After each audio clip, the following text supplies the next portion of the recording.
G'day church family, I'd like to just share some plans that we've got as the restrictions are lifting a little bit for our gatherings, and we make plans not only for that but also the school holiday and how we're going to move things forward.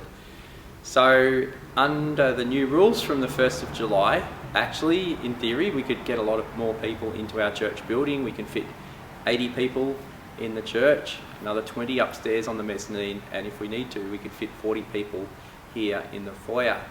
But actually there are two things just slightly holding us back at the moment. One of those is actually for our 5:45 service, we'd like to take a little bit more time. We think that when we go back to normal there'll be some fairly big changes, and we'd be really excited to launch those and to do that fresh.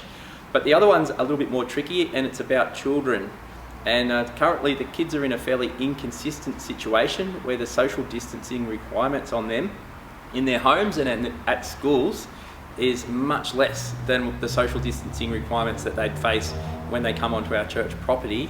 And so that's actually meaning it's not really realistic for us to run our kids ministry programs as we normally would at 10 o'clock.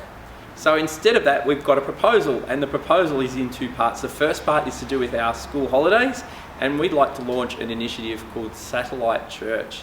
And Satellite Church, it's actually all about gathering up to 20 guests in a person's home and running 5 or 6 of those throughout the Illawarra and live streaming our services into your homes as you meet together. And those gatherings, there'll be some sort of structure to how that works and lots of good health precautions, but there'll also be the sort of freedoms that you generally experience when you have guests in your home.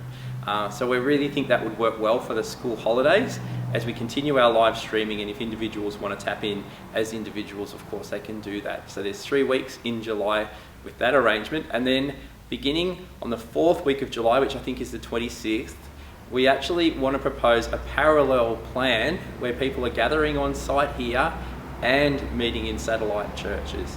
And the idea there is it spreads us all out. It makes the whole situation much more joyful and manageable for children and for health safety, but it means that we get to meet here in the church and also in people's homes, and we run our services and live stream them at the same time. And we're really excited about this model. It has the benefits of being able to gather together, but also means that people can meet in people's homes. We can connect with people who are sick or who are far from the Illawarra, and we think that there's a platform there as we bit of trial and error, but as we move forwards that we might actually want to continue with. So they're the plans. Hope you're excited. If you get to go away on holidays, really enjoy those. Please participate, give us your feedback, and we're excited about what God's going to do and how he can use this experience for the future at St. Mark's. God bless you all.